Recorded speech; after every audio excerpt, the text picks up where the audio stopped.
Bienvenue, chers amis, chers frères et sœurs. C'est un grand plaisir que d'être ici avec vous et surtout aujourd'hui avec Aline. On s'est retrouvés donc à l'occasion de son voyage en région parisienne pour pouvoir se retrouver, vous parler ensemble, parce que vous nous voyez chacun dans nos vidéos, la pensée d'Aline, que j'espère vous suivez avec intérêt, et nos vidéos également sur Viens et suis-moi.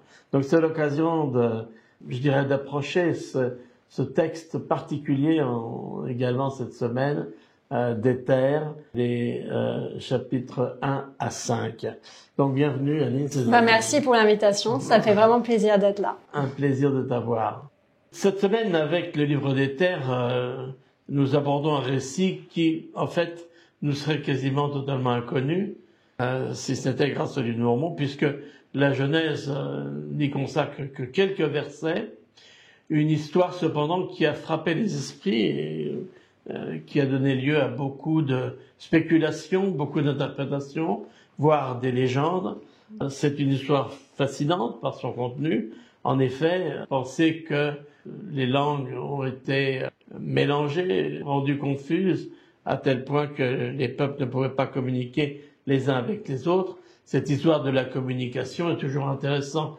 J'ai toujours eu le sentiment d'ailleurs qu'il y avait une sorte de résolution du problème de la tour de Babel avec la Pentecôte. Souvenez-vous, à la Pentecôte, Pierre et les autres apôtres prêchent à un peuple juif, mais d'origines diverses, qui parlent diverses langues, et chacun les comprenne dans leur propre langue.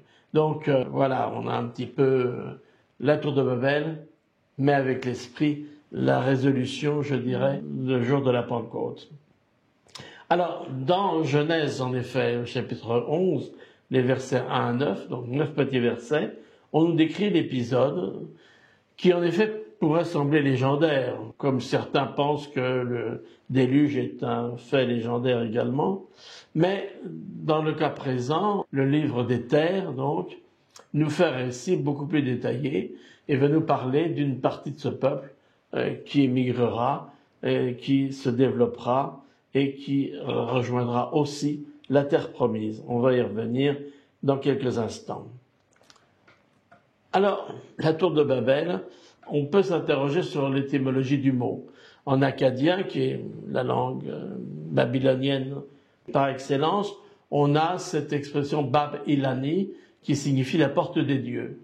Et on verra qu'il y a beaucoup de choses assimilées. Certains pensent que c'est peut-être aussi une sorte de jeu de mots en hébreu, Bel Babel, qui signifie en hébreu bredouiller, confondre, avoir du mal à s'exprimer, et évidemment, par là même, la confusion des langues. Il faut replacer ça dans son contexte historique. Après le déluge, où déjà l'humanité a été punie de son orgueil par cette inondation qui aurait couvert toute la terre, eh bien, les hommes font encore acte d'orgueil. Ils veulent construire une haute tour. Alors là aussi, il y a des interprétations différentes. Est-ce qu'ils font une haute tour pour toucher le ciel et quelque part pour atteindre le divin par leurs propres efforts?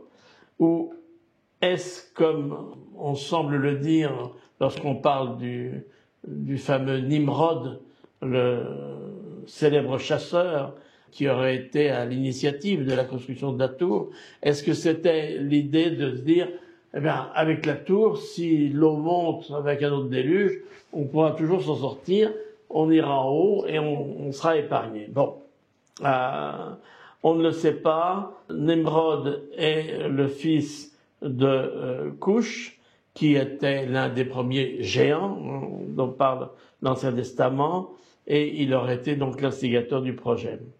En tout cas, quoi qu'il en soit, on peut savoir aussi à travers le nom même de Nimrod, qui signifie, dans son parallèle hébreu, marad, c'est-à-dire se rebeller. De toute façon, il s'agit d'une manifestation de rébellion de la part des hommes vis-à-vis de Dieu. Et dans son texte célèbre des Antiquités juives, Flavius Joseph, l'historien du 1er siècle de notre ère, parle de Nimrod. Et voilà ce qu'il nous dit. Nimrod, peu à peu, transforme l'état de choses en une tyrannie. Il estimait que le seul moyen de détacher les hommes de la crainte de Dieu, c'était qu'ils s'en remissent toujours à sa propre puissance. Il promet de les défendre contre une seconde punition de Dieu, qui veut inonder la terre. Il construira une tour assez haute, pour que les eaux ne puissent s'élever jusqu'à elle, et il vengera même la mort de leur père. Le peuple était tout disposé à suivre les avis de Nimrod, considérant l'obéissance à Dieu comme une servitude. Ils se mirent à édifier la tour. Elle s'éleva plus vite qu'on eût supposé. Il y a d'autres textes qui nous parlent de l'histoire de cette tour dans le livre des Jubilés, 10-20, dans l'Apocalypse grec de Baruch. On a également allusion à cela. On nous parle des dimensions de la tour, du temps qu'il a fallu pour la construire. Il y a dans les Midrash également des commentaires qui parlent de cette tour. Et la plupart des archéologues soulignent les points communs entre la tour de Babel et la célèbre ziggourate de l'été Menanki, qui était vraiment, nous dit-on, l'un des monuments les plus célèbres de l'Antiquité. Et ce monument-là, cette construction-là, s'élevait au centre de Babylone. C'était le sanctuaire, le temple le plus élevé, et ça servait, dans l'imaginaire babylonien, de pivot existentiel qui reliait la terre aux cieux. C'était la résidence des dieux mésopotamiens, bien évidemment, et elle avait pris plus d'un siècle à être construite. Donc on date cela de 600 avant Jésus-Christ jusqu'à Assurbanipal et Nabuchodonosor, pour citer les plus célèbres de ces rois babyloniens. Elle avait une base de 90 mètres carrés, 90 mètres de côté plus exactement, et une hauteur équivalente. Donc c'était en effet un monument particulièrement... Voilà. Et avec 7 niveaux, et tout en haut, il y avait une sorte de petit temple rectangulaire dont Hérodote lui-même, l'historien grec, nous parle. On pourrait passer beaucoup de temps, et c'est tout à fait intéressant évidemment, des interprétations. Déjà, les peintres de la Renaissance ont beaucoup représenté, comme vous en avez un exemple ici, la tour de Babel.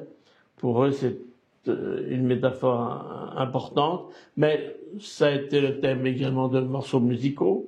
Ça a été aussi, bien sûr, dans la littérature. Et aujourd'hui, on le retrouve dans les bandes dessinées, dans les jeux vidéo, dans l'architecture, bien évidemment. Enfin, on devrait parler du cinéma, qui reprend bien souvent cette idée de cette tour Persépolis, enfin, etc. Donc, on a vraiment une image qui a fasciné toute l'humanité au fil des siècles. Et on peut le comprendre puisque c'est de toute façon une métaphore de l'orgueil humain. Et on a beaucoup parlé dans le livre de Mormon, et on en reparlera d'ailleurs encore beaucoup avec ces chapitres d'Éther, du cycle de l'orgueil. C'est bien sûr les langues qui sont la difficulté à communiquer, puisqu'on ne se comprend plus. La problématique aussi souvent pour certains de la ville, de l'urbanisation, la destruction d'une unité originelle, enfin bon, tout cela fait partie des interprétations. Parfois d'ailleurs des interprétations plus positives, hein, la richesse de la diversité individuelle, la liberté de la créativité humaine, enfin bon. Donc, on y trouve un petit peu ce que l'on veut y trouver, mais on va plutôt passer maintenant au récit même du livre d'Éther. Alors, quand toi tu lis le livre d'Éther, là, ces premiers chapitres, est-ce qu'il y a des choses particulières qui résonnent en toi? Qu'est-ce qui t'a peut-être le plus frappé au premier abord dans ce livre? Dans ce livre, pour moi, c'est la foi d'Éther. Et la capacité que nous avons, si nous avons la foi et que nous croyons au pouvoir de Dieu d'intervenir dans notre vie, qu'il peut vraiment faire des miracles dans notre vie. Je pense que parfois, notre propre manque de foi nous empêche de vraiment voir la main de Dieu ou de voir son intervention dans notre vie. Oui, tout à fait. L'homme qui a confiance qu'en lui, finalement, perd la foi en Dieu et il se retrouve à combattre avec lui-même, avec les autres. C'est tout à fait un thème central. Alors, soulignons que, en général, la datation de la tour de Babel serait de 2200 avant Jésus-Christ. Voilà, bon, c'est une estimation, mais qui paraît historiquement assez légitime. Et nous sommes là devant un livre un peu inattendu, parce que finalement, Moroni avait terminé le livre de Mormon, enfin, le livre de son père Mormon, et on pensait que c'était fini. Et on a presque l'impression que Moroni découvre quelque chose de précieux. Quelque chose de précieux qui lui est demandé de reprendre, d'en faire l'abrégé et comme l'ont dit les prophètes, de nous amener à poser cette question. Pourquoi est-ce que Moroni, sur le conseil du Seigneur, va choisir ce livre des terres et les passages qu'il choisit, puisqu'il c'est encore un abrégé, et comment il va nous expliquer cette épopée, c'est une véritable épopée que le livre des terres.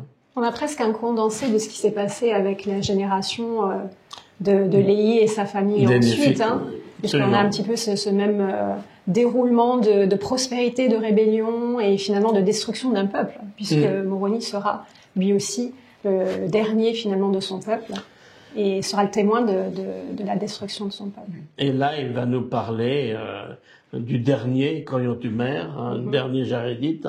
On verra également comment lui a vécu parmi les Néphites. Enfin, on l'a déjà vu dans Omni, au chapitre 1. On va repasser ça très rapidement. Mais c'est intéressant de voir que nous avons là, comme tu le dis, un résumé, un assemblage de ces peuples. En effet, il ne va pas faire le récit complet de Adam jusqu'à la tour de Babel. Il nous dit ça, vous le trouvez ailleurs, vous le connaissez, donc je ne reparle pas, mais je vais parler de la construction de la tour et de la destruction du peuple jarédite. Donc c'est en effet bien le destin de ce peuple qui, comme les Néphites, arrive à une destruction finale, dans les derniers chapitres des terres, qu'il veut nous faire, comme pour nous montrer un deuxième témoignage, hélas. Des résultats de l'orgueil et de la rébellion. Exactement, c'est tout à fait ça. Alors, Moroni choisit de nous donner, dans le premier chapitre des terres, le nom de 30 dirigeants, rois, etc., qui vont chacun se succéder, à savoir d'ailleurs que l'ordre des 30 personnages qui sont nommés va être repris ensuite dans l'histoire même, plus en détail, de chacun de ces règnes et de chacune de ces guerres. On a là une forme de chiasme aussi dans le livre des terres avec ces noms qui vont jusqu'à Éther et qui ensuite repartent pour nous redonner, à partir aussi du frère de Jared, donc Jared, l'histoire de ce peuple sur plusieurs millénaires. Alors, c'est en effet, comme tu le soulignais, l'histoire qui nous fait passer d'un peuple à l'autre. Donc les Jarédites partent de la tour de Babel, de 1200 avant Jésus-Christ, disons. Les Jarédites vont donc prospérer jusqu'à environ 600 ans avant Jésus-Christ, au moment où les guerres vont les détruire, sauf le dernier, Coriotumer, on va le revoir au long du récit. Eh bien, rencontre des Jarédites avec les Néphites, puisque un groupe de Léhi qui quitte Jérusalem 600 ans avant Jésus-Christ, évidemment, vient en Amérique, avec une postérité, ça on le sait, qui se divise entre Néphites et Lamanites. Et puis il y a les Mulékites. Tout à fait. Un autre peuple qui est parti au moment de la destruction de Babylone, donc un peu après, aux environs de 500 et quelques avant Jésus-Christ, Mulek étant un fils du roi Ézéchias, on pense que tous ses enfants ont été tués, mais le livre de Mormon nous apprend qu'il y a eu un rescapé, Mulekite. Mulek, ça signifie roi, Mulek petit roi même, hein, qu'on retrouve aussi dans l'hébreu et dans l'arabe Malik. Et donc, on nous dit dans Ni, qui sortent de Jérusalem à l'époque de Sédécias, roi de Juda, qui fut emmené captif à Babylone.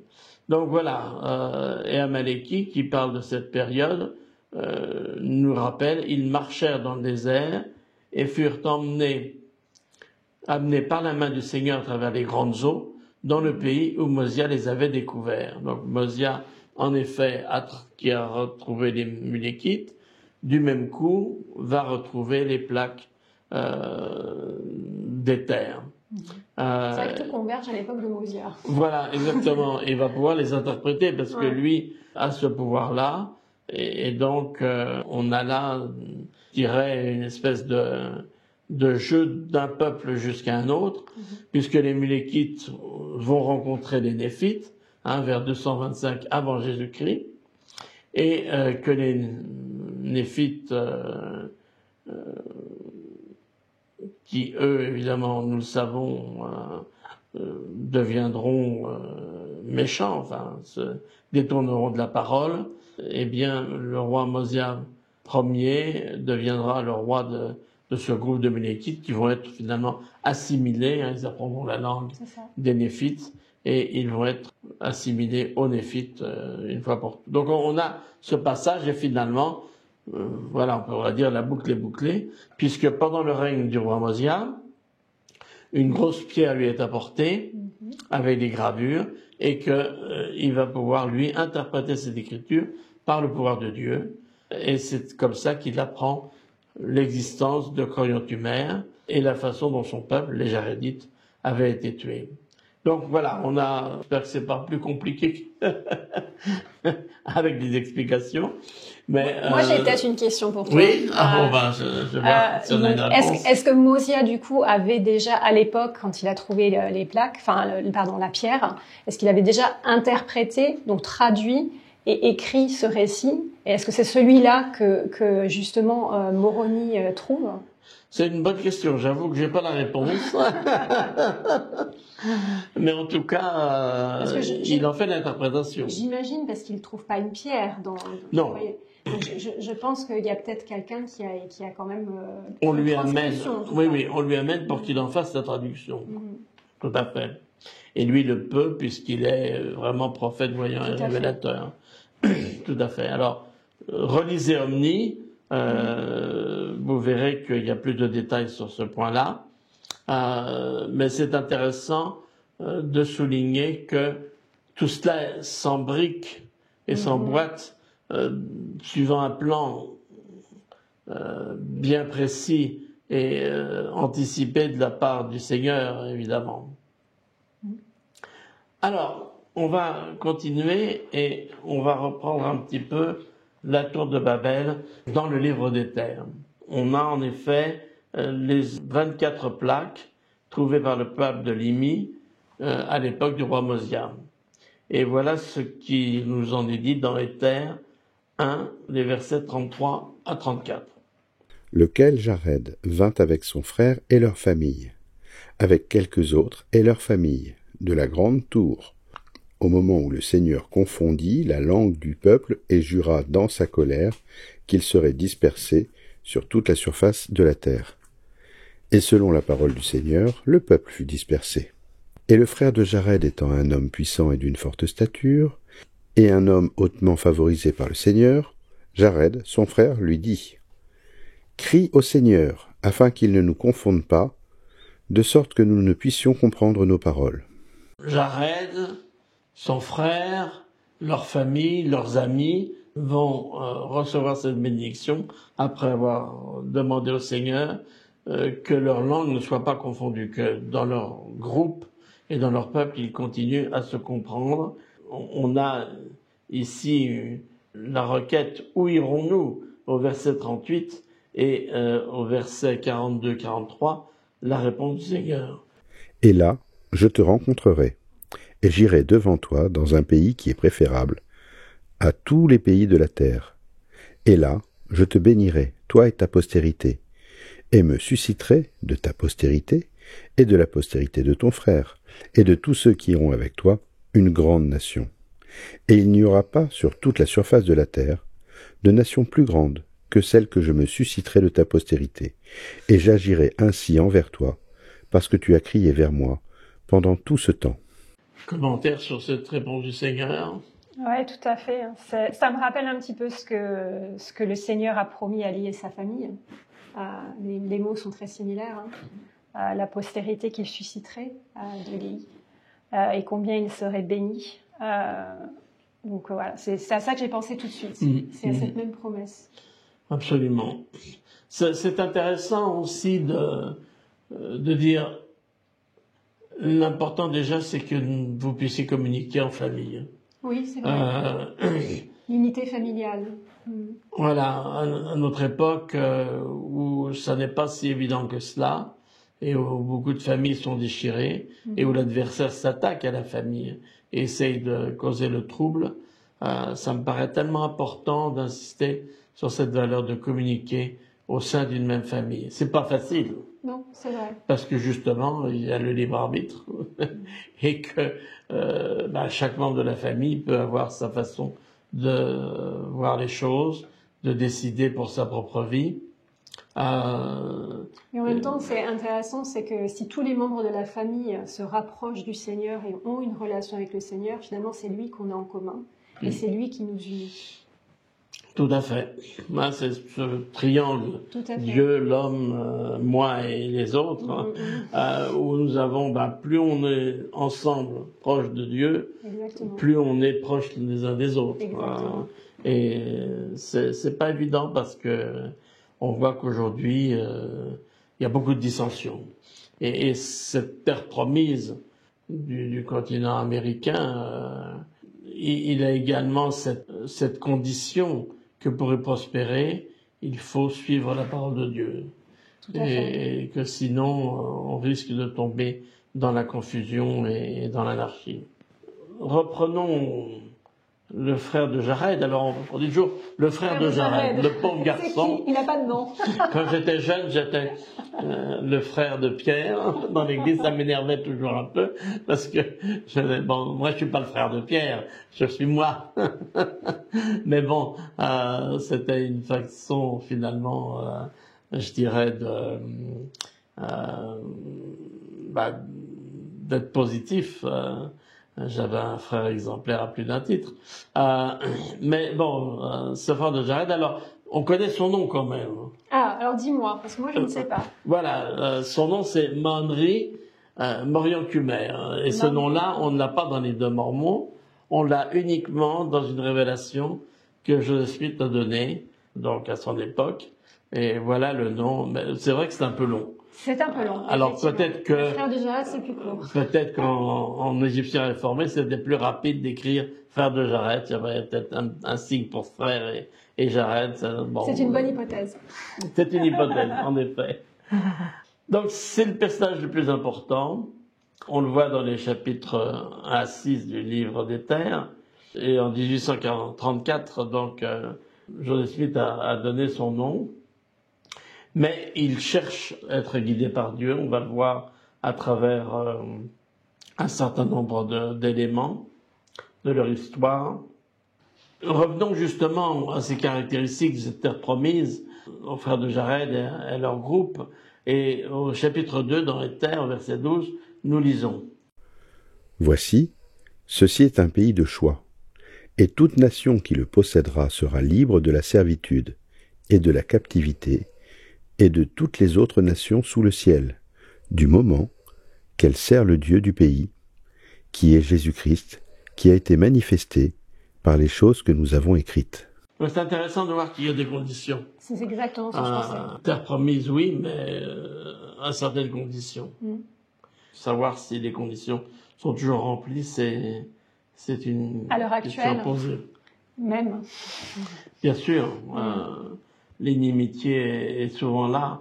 Et en effet, on sait que le frère de Jared, qui s'est préparé matériellement, on a préparé le bétail, les semences et même la ruche pour avoir du miel, ils emmènent tout ça avec eux. Et ils se préparent aussi spirituellement. Et tu te souviendras que pendant 3 heures, le Seigneur va réprimander le frère de Jared parce qu'il n'a pas prié depuis peut-être quelque temps. Voilà, trop préoccupé par la logistique. Il s'est un peu perdu. Et au verset 14 et 15, nous lisons: Et il arriva, au bout de 4 années, que le Seigneur vint de nouveau au frère de Jared, et se tint dans une nuée, et parla avec lui. Et pendant 3 heures, le Seigneur parla avec le frère de Jared, et le réprimanda, parce qu'il ne se souvenait pas d'invoquer le nom du Seigneur. Et le frère de Jared se repentit du mal qu'il avait fait, et invoqua le nom du Seigneur pour ses frères, qui étaient avec lui. Et le Seigneur lui dit: Je te pardonnerai, et je pardonnerai leurs péchés à tes frères. Mais tu ne pécheras plus, car vous vous souviendrez que mon esprit ne luttera pas toujours avec l'homme. Voilà, ça c'était dans... Dr. Alliance nous rappelle la même idée, et nous allons voir qu'à la fin du livre des Terres, nous aurons justement ce moment où Moroni dira le Seigneur a cessé de lutter avec l'homme. Et donc, bon, évidemment, on voit ce qui va se préparer. Alors, se faire réprimander par le Seigneur pendant 3 heures. Oui, j'aurais pas aimé être à sa place. Qu'est-ce que ça t'inspire? C'est pas évident. Non, mais après, c'est vrai que je peux me mettre à sa place. Les préparatifs ont dû être importants, quand même. C'est un gros déménagement, comme on dit. Ouais. Mais ce qui est important, en fait, c'est de pas se perdre des fois dans les préparatifs de la vie du quotidien, la logistique. Surtout quand on a une famille et des enfants, ça peut être compliqué parfois de finalement se laisser dépasser par tout ce qu'on doit faire. En tant que parent, en tant que dirigeant aussi, parfois, on a des responsabilités. Et en fin de compte, le Seigneur dit à Jared, en toute chose, il faut que tu pries. Même durant des choses qui peut-être pour toi sont des choses qui ne sont pas qui n'ont pas attrait à la spiritualité. Et pourtant, il faut invoquer le nom du Seigneur en toute chose. Donc c'est un petit peu un rappel pour nous aussi de ne pas nous faire dépasser finalement par tout ce qui peut être logistique dans notre vie et qui peuvent parfois nous surpasser, et finalement on oublie de faire notre prière par exemple, on oublie de lire nos écritures parce que finalement on se dit il faut que je fasse ça, c'est plus important. On peut se laisser inonder par les choses du monde. Tout à fait. Frère Hollande a là-dessus un commentaire intéressant. Il dit: il est difficile d'imaginer à quoi pourrait ressembler 3 heures de réprimande par le Seigneur. Mais le frère de Jared les a supportées, avec le repentir immédiat et en cédant de la prière. Ce prophète a demandé conseil pour le voyage qu'ils étaient chargés de faire et pour ceux qui devaient participer. Dieu a accepté son repentir et avec amour lui a donné des instructions supplémentaires pour leur mission cruciale. Et sur ce même thème, nous avons une autre citation d'Elder Maxwell, Collège des 12 également, qui nous dit ceci. Neil A. Maxwell. Le Seigneur est bien là pour châtier ceux qu'il aime, même les plus avancés spirituellement. Le frère de Jared avait omis de prier depuis trop longtemps. Même les justes peuvent tomber dans la négligence si le Seigneur n'est pas là pour les châtier. Plus tard, après cette réprimande, le frère de Jared vit le Christ. On va avancer en effet dans cette histoire et découvrir les problèmes spécifiques du frère de Jared dans les préparatifs pour traverser l'océan. Préparation matérielle, préparation spirituelle. Ils sont restés quand même 4 ans au même endroit avant de s'embarquer pour la terre promise. Ils ont construit des barques, suivant les instructions du Seigneur, mais il y a des problèmes qui sont apparus aux frères de Jared, c'est qu'ils n'avaient pas de lumière dans les barques. Deuxièmement, un problème de direction, il n'y a pas de gouvernail. Et puis enfin, le problème de respirer et de changer l'air. On nous dit souvent, en France, ouvrez les fenêtres, il faut changer l'air pour la santé. Donc voilà. Alors, c'est intéressant parce que pour le problème de l'air, le Seigneur leur donne une solution bien spécifique. Il y aura un trou, etc., qui peuvent déboucher. Pour le problème de direction, qu'est-ce qu'il leur dit? Il leur dit qu'il allait les pousser par les vents, en fait, voilà. Les vagues, et donc ça va pas être très plaisant, mais on peut en parler tout à l'heure aussi. Oui, tout à fait. Et puis, le problème, je dirais, de la lumière, lui, n'est pas résolu, et le Seigneur pose une question aux frères de Jared au verset 23. Car voici, vous ne pouvez pas avoir de fenêtre, car elle volerait en éclats. Vous ne prendrez pas non plus de feu avec vous, car vous n'irez pas à la lumière du feu. Des solutions, plutôt, il lui dit, voilà ce que vous ne pouvez pas faire. Il lui donne ça des instructions, il le guide un peu, mais il y a encore tout un problème. Dans le chapitre 3, les versets 1 et les versets 4 et 5 continuent dans ces instructions et dans ce qu'ils vont faire. Et il arriva que le frère de Jared, or le nombre de bateaux qui avaient été préparés était de 8, alla sur la montagne qu'ils appelaient le mont Chélem, à cause de sa hauteur extrême, et fondit d'un rocher 16 petites pierres, et elles étaient blanches et claires comme du verre transparent. Et il les porta dans ses mains jusqu'au sommet de la montagne, et éleva la voix de nouveau vers le Seigneur, disant : Et je sais, ô Seigneur, que tu as tout pouvoir et que tu peux faire tout ce que tu veux pour le profit de l'homme. C'est pourquoi, touche ces pierres, ô Seigneur, de ton doigt, et prépare-les afin qu'elles brillent dans les ténèbres. Et elles brilleront pour nous dans les bateaux que nous avons préparés, afin que nous ayons de la lumière pendant que nous traversons la mer. Voici, ô Seigneur, tu peux le faire. Nous savons que tu es capable de montrer une grande puissance, qui paraît petite à l'entendement des hommes. Des commentaires sur oui, beaucoup. Très bien. Beaucoup.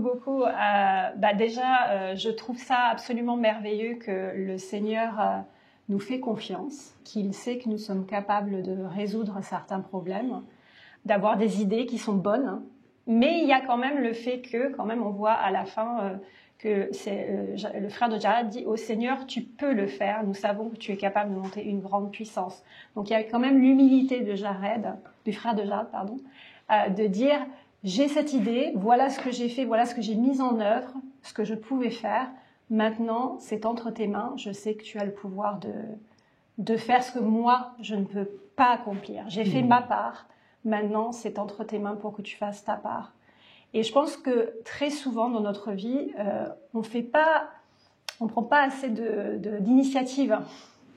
Enfin, moi, je sais que dans ma vie, pendant une période de ma vie, j'attendais beaucoup du Seigneur.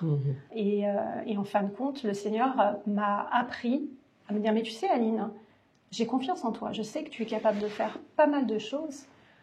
Il faut que tu utilises les talents que je t'ai donnés, les capacités que je t'ai données pour accomplir de grandes choses.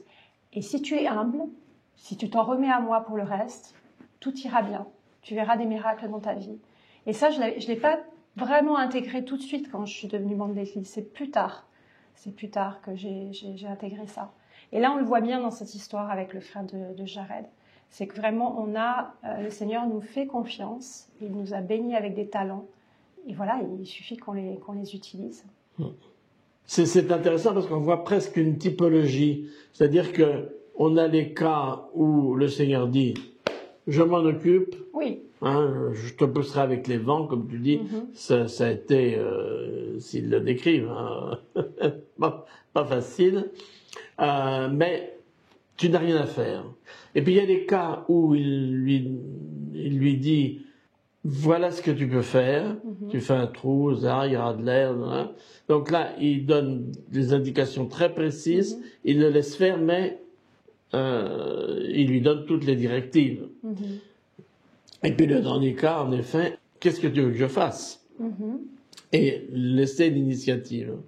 Alors évidemment, au premier abord, on pourrait penser, quand on a aujourd'hui, nous, personnellement, dans notre famille, dans notre vie personnelle, des questions, des interrogations, des problèmes, on pourrait se dire, ben, si le Seigneur pouvait à chaque fois me voilà, dire, toi ne t'occupe pas, c'est moi, je m'en occupe.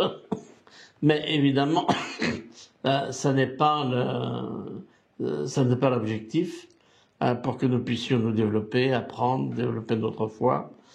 Et puis il y a des choses qui se prêtent plus à ça donne réponse qu'à d'autres. Et dans certains cas, il faut s'y attendre pour avoir la bonne réponse. Mais je crois que tu as eu le bon mot ici, c'est l'apprentissage en fait. Hein. Apprendre à savoir comment communiquer avec notre Père Céleste et savoir justement discerner les moments où il va nous donner l'instruction et les moments où il va nous permettre de trouver des solutions par nous-mêmes. Et tout ça, c'est une question d'apprentissage parce que dans chaque cas, on apprend quelque chose en fait. Et tu parlais tout à l'heure de la mère, tout ça qui les a poussés. Moi, je pense que ça, par exemple, c'est un apprentissage de résilience et de foi. Et puis, il y a aussi le fait que notre Père Céleste nous laisse justement prendre des initiatives, ça nous prépare à être des dieux un jour. Puisque nous devons créer des mondes et prendre, ça c'est beaucoup d'initiatives, beaucoup d'organisations. Donc, il y a, en fait, dans chaque communication, il y a quelque chose à apprendre et qui nous forme finalement et qui nous permet de devenir ce que le Seigneur et notre Père Céleste veut que nous devenions. Alors, on a parlé de la foi, on va en reparler, et le livre des Terres nous en parle à de nombreuses occasions, et évidemment, il va en parler particulièrement au chapitre 12, mais on ne va pas anticiper ce soir. Mais voilà un texte d'Harold Billy intéressant sur cette situation. Bien. As-tu une idée? Que suggères-tu que nous fassions pour avoir de la lumière? Puis le Seigneur partit et le laissa seul. C'était comme si le Seigneur lui disait « Je t'ai donné un esprit pour réfléchir, et je t'ai donné ton libre arbitre pour l'utiliser. Tu vas faire tout ce que tu peux pour résoudre toi-même ce problème, et ensuite, lorsque tu auras fait tout ce que tu peux, j'interviendrai pour t'aider. » Après avoir envisagé les possibilités, le frère de Jared démontra sa grande foi en demandant au Seigneur de toucher 16 pierres et de fournir de la lumière.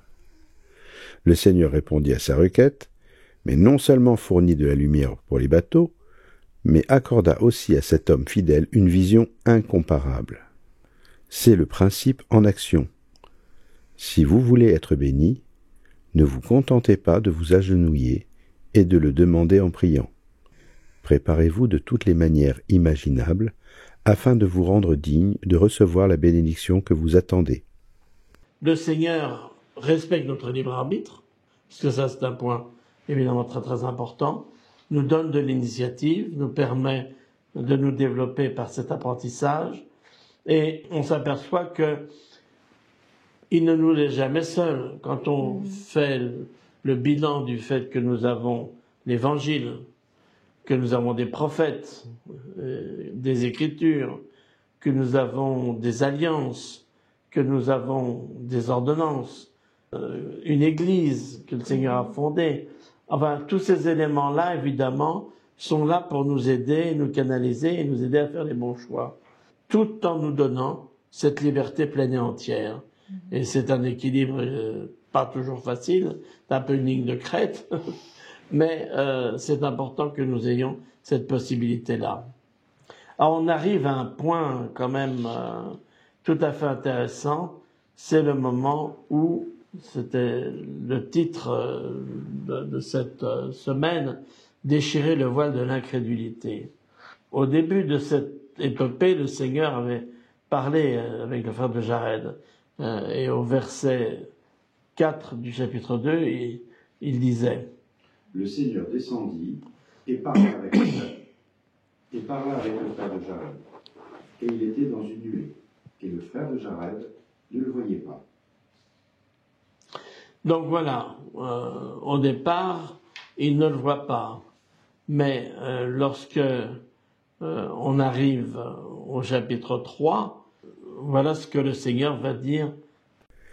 Et il arriva que le frère de Jared alla sur la montagne qu'ils appelaient le mont Chélem à cause de sa hauteur extrême, et fondit d'un rocher 16 petites pierres, et elles étaient blanches et claires comme du verre transparent, et il les porta dans ses mains jusqu'au sommet de la montagne, et éleva de nouveau la voix vers le Seigneur, disant « Ô Seigneur, tu as dit que nous devions être environnés par les flots.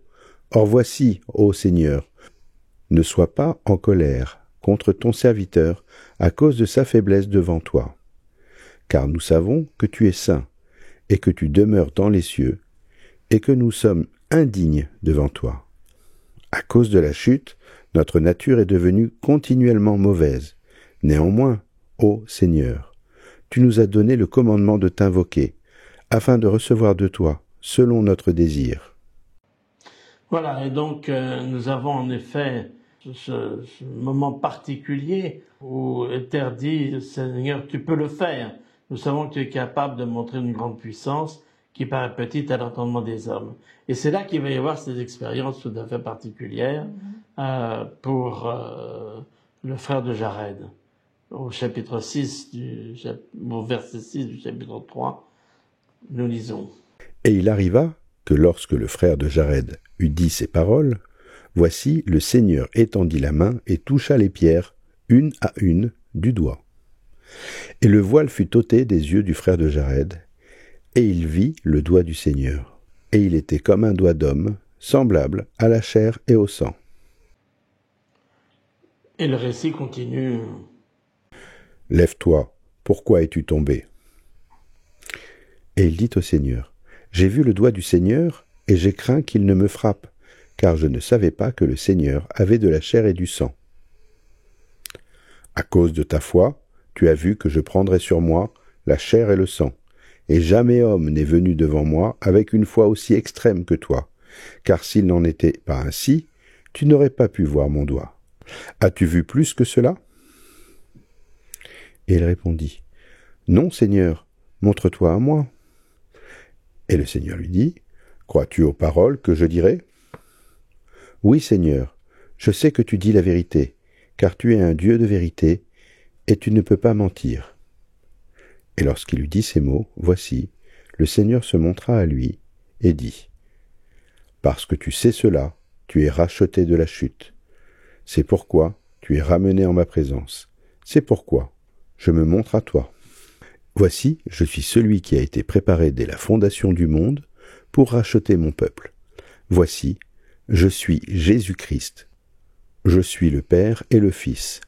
En moi, toute l'humanité aura la vie, et ce, éternellement, à savoir ceux qui croiront en mon nom, et ils deviendront mes fils et mes filles. » Vision extraordinaire que ce voile qui se déchire. Tout à fait, tout à fait. Et on est tous capables de...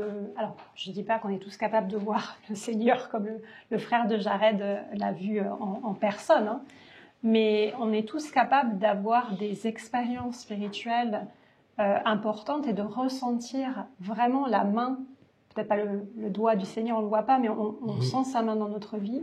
Et je pense que vraiment Satan fait un travail exceptionnel à nous persuader qu'il n'y a plus de miracle, que nous ne pouvons pas avoir une relation personnelle avec Dieu. Combien de gens pensent que Dieu est un esprit qui est là, enfin, je veux dire, qui n'ont pas cette relation vraiment d'homme à femme ou d'homme à homme, enfin une relation personnelle, individuelle avec Dieu. Et je pense que ça, c'est quelque chose qui me frappe particulièrement dans cette histoire-là. C'est la conversation. Comme toi et moi, nous avons une conversation en ce moment. Le frère de Jared a eu cette conversation avec le Seigneur. Et oui, il l'a vu, Mais je pense que vraiment on peut avoir ce genre de relation proche avec le Seigneur et avec notre Père Céleste. Et je pense que c'est une des armes les plus utilisées de l'adversaire. C'est de nous persuader que nous ne sommes pas capables d'avoir ce genre d'expérience, qu'on n'est pas assez bien, qu'on n'est pas assez digne, que voilà, tout ce genre de pensées négatives qui font qu'on ne pense pas être capable d'avoir ce genre d'expérience. Oui, il s'agit bien d'un voile de l'incrédulité qui nous empêche souvent... on n'y croit pas, parce que l'incrédulité, c'est ça, c'est ne pas croire. Tout à fait. De manquer de compréhension, de vision, d'expérience, de miracle, parce que on se dit non, c'est pas possible. Et pourtant, dans la maison du Seigneur, dans les temples qu'il y a à travers le monde, c'est bien cette idée-là.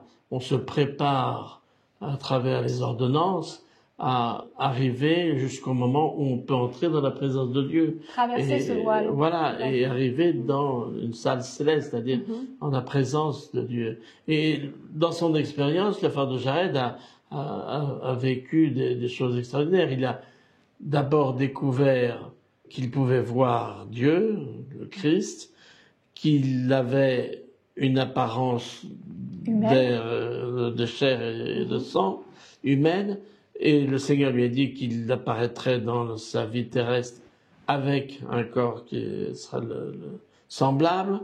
Il a appris aussi que le Seigneur était proche de lui, aussi proche que lui pouvait s'en rapprocher, et que sa foi allait lui permettre de voir beaucoup de choses.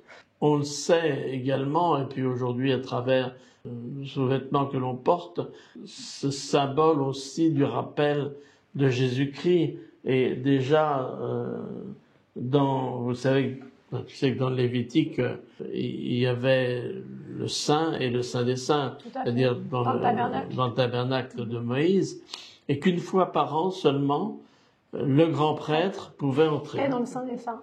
Ouais. Et il aspergeait l'autel de sang, je crois. Voilà, le siège de Dieu, enfin l'arche de l'Alliance. C'était l'arche d'Alliance, siège propitiatoire, et que c'était pour obtenir le pardon des péchés du peuple. Et on faisait partir une chèvre avec autour du cou un linge cramoisi comme les péchés du peuple, et il partait dans le désert pour symboliser que le péché partait du milieu du peuple. Là, on le retrouve dans le Lévitique au chapitre 16. On sait aussi que lorsque Christ meurt et ressuscite surtout, qu'est-ce qui va se passer à Jérusalem? Eh bien, le voile du temple se déchire en deux. C'est aussi bien évidemment une façon symbolique, dramatique au sens qui se voit, que Jésus est le grand souverain sacrificateur, qu'il est le grand prêtre suivant l'ordre éternel des choses. Il y a une citation de Bruce R. McConkie intéressante sur ce thème-là.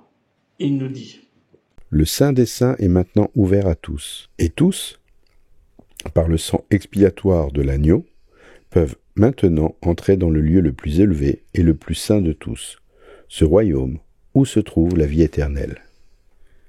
Les ordonnances accomplies à travers le voile de l'ancien temple étaient une similitude de ce que le Christ devait faire, ce qu'il a maintenant fait, et tous les hommes peuvent passer à travers le voile dans la présence du Seigneur pour hériter de la pleine exaltation. C'est une possibilité qui nous est donnée aujourd'hui, et c'est ce à quoi nous devons nous préparer. Quelque part, la cérémonie de la dotation est d'une sorte de répétition générale, faite pour nous aider à nous préparer à quelque chose que nous pourrons un jour vivre véritablement. Oui. J'aime beaucoup cette connexion que tu as fait avec le temple chrétien et avec le voile du temple, quand on parle de déchets, le voile de l'incrédulité. Et quand on pense, comme disait la citation, qu'il y avait un seul homme qui pouvait rentrer dans le Saint des Saints une fois par an. Et maintenant, cette opportunité est donnée à tout membre digne de l'Église qui s'y prépare de pouvoir rentrer dans ce lieu saint, dans cette salle céleste. C'est touchant de voir la progression qui s'est faite depuis, en préparation de la deuxième venue de Jésus-Christ. Ouais, grâce à son expiation, à sa mort et à sa résurrection. Ouais. Le Seigneur va demander au frère de Jared de consigner ces choses, de les sceller dans son récit. Ce sera d'ailleurs fait dans une langue qu'on ne peut pas lire, dit-on au verset 22. On va donner aussi au frère de Jared 2 pierres qui lui serviront d'interprète. Donc, souvenons-nous des pierres dans les barques qui donnent la lumière. C'est toujours aussi qui vont par deux, cette lumière que le Christ nous donne. Et le récit et l'interprète furent scellés. Au verset 27 et 28 du chapitre 3 des Terres, nous lisons: Écris ces choses et scelle-les, et je les montrerai, lorsque je le jugerai bon, aux enfants des hommes. Et il arriva que le Seigneur lui commanda de sceller les 2 pierres qu'il avait reçues, et de ne pas les montrer, avant que le Seigneur ne les montrât aux enfants des hommes. Nous savons que le roi Mosia avait ces pierres, bien sûr, et qu'elle lui a permis de rendre ces choses manifestes plus tard, mais que c'était conservé pour plus tard et pas divulgué à son époque. Et Moroni lui-même reçoit ce commandement au chapitre 4 des Terres, versets 4 et 5. Voici, j'ai écrit sur ces plaques les choses mêmes que le frère de Jared a vues. Et jamais rien de plus grand n'a été manifesté que ce qui a été manifesté au frère de Jared. C'est pourquoi le Seigneur m'a commandé de les écrire, et je les ai écrites. Et il m'a commandé de les sceller. Et il m'a aussi commandé d'en sceller l'interprétation. C'est pourquoi j'ai scellé les interprètes, selon le commandement du Seigneur. On pourrait penser qu'en effet le Seigneur va révéler un certain nombre de choses aux gentils, à la maison d'Israël, à d'autres portions d'annales que nous n'avons pas. Souvenons-nous que ce que Joseph Smith va recevoir a une partie scellée. Apparemment 2/3 sont scellés par rapport au livre de Mormon que nous avons. Donc il y a beaucoup de choses qui sont contenues dans ces plaques auxquelles nous n'avons pas encore accès. Mais, et là, c'est pareil, on arrive à une boucle intéressante, et on lit dans le chapitre 5, l'histoire des 3 témoins. Et elles seront montrées à 3 par le pouvoir de Dieu. C'est pourquoi ils sauront avec certitude que ces choses sont vraies. Oliver Cowdery, David Whitmer, Martin Harris seront les 3 témoins qui vont voir ces choses. Et nous avons également au verset 4... Cette œuvre dans laquelle se manifestera le pouvoir de Dieu, et aussi sa parole, dont le Père et le Fils et le Saint-Esprit témoignent. Et tout cela se dressera comme témoignage contre le monde au dernier jour.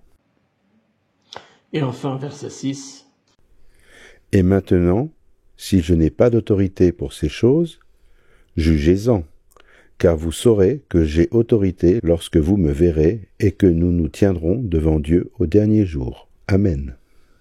Donc nous savons, les plaques seront visibles par un ange à ces 3 témoins qui en témoigneront, et ce sera évidemment une responsabilité particulière qui leur sera donnée. Donc on a ici un retour, en effet, depuis Moroni, parce que c'est bien Moroni qui amènera à Joseph Smith les plaques, et que cela sera important pour nous aujourd'hui. Nous arrivons à la fin de notre étude d'aujourd'hui, et il y a cette citation de ce que Joseph Smith a exprimé à ses parents lorsqu'il a pu montrer les plaques et que l'ange soit apparu aux 3 témoins. Voilà ce qu'il dit. Mon père, ma mère, vous ne pouvez savoir à quel point je suis heureux. Le Seigneur a montré les plaques à 3 autres témoins que moi. Ils ont aussi vu un ange et devront témoigner de la véracité de ce que j'ai dit, car ils savent personnellement que je ne trompe pas les gens, et je suis soulagé d'un fardeau terrible qui était presque trop lourd pour moi. Ils devront maintenant en porter une part avec moi. Et cela réjouit mon âme de ne plus être entièrement seul au monde. J'ai pensé que ça pourrait être intéressant de citer ce texte un peu long de Dalen Hawkes, président Hawkes, lui qui est un homme de loi, donc il sait ce que c'est qu'il y a des témoignages.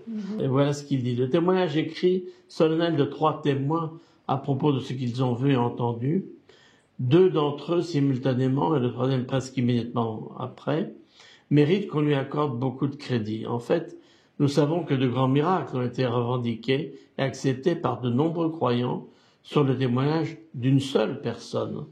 Et dans la société laïque, donc dans la loi aujourd'hui, le témoignage d'une seule personne est considéré comme suffisant pour prononcer de lourdes sentences et infliger de lourdes peines.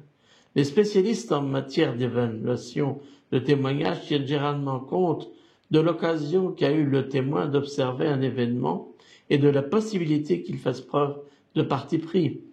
Lorsque différents témoins rendent un témoignage identique du même événement, les sceptiques recherchent des preuves de collusion entre eux, et alors d'autres témoins qui puissent les contredire. Et il continue.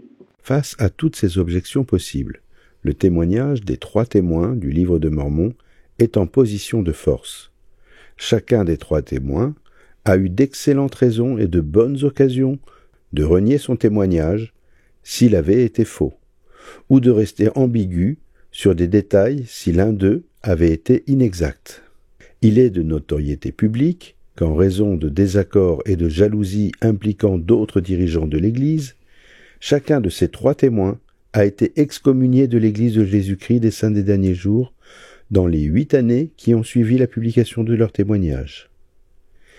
Ils suivirent tous 3 des voies différentes, sans aucun intérêt commun qui puisse étayer une accusation de connivence. Pourtant, jusqu'à la fin de leur vie, soit de 12 à 50 ans après leur excommunication, aucun de ces témoins ne s'est écarté de son témoignage officiel, ni n'a dit quoi que ce soit qui porte une ombre sur sa véracité. Et il conclut en disant, en outre, leur témoignage n'a été contredit par aucun autre témoin. On peut le rejeter, mais comment expliquer que 3 hommes de bonne réputation s'unissent et persistent dans ce témoignage officiel jusqu'à la fin de leur vie, malgré les moqueries et d'autres désavantages personnels? Comme pour le livre de Mormon lui-même, il n'y a pas de meilleure explication que celle donnée dans le témoignage, la déclaration solennelle d'hommes bons et honnêtes qui ont raconté ce qu'ils ont vu. Les témoins sont importants, et le témoignage des 3 témoins du livre de Mormon est impressionnant et digne de confiance. Voilà, ces 3 témoins, beaucoup se sont ajoutés depuis, oui. Nous tous. Tout à fait. Et même si on y pense, les 3 témoins c'est important, mais quand on pense à la complexité, on en parlait du livre de Mormon, qui finalement inclut de nombreux écrits à de nombreuses époques, différentes migrations de peuples. Plus j'étudie le livre de Mormon chaque année et plus je me rends compte de cette complexité. Et jamais un homme comme Joseph Smith, qui était jeune, peu éduqué, jamais il n'aurait pu inventer ce genre d'écrit.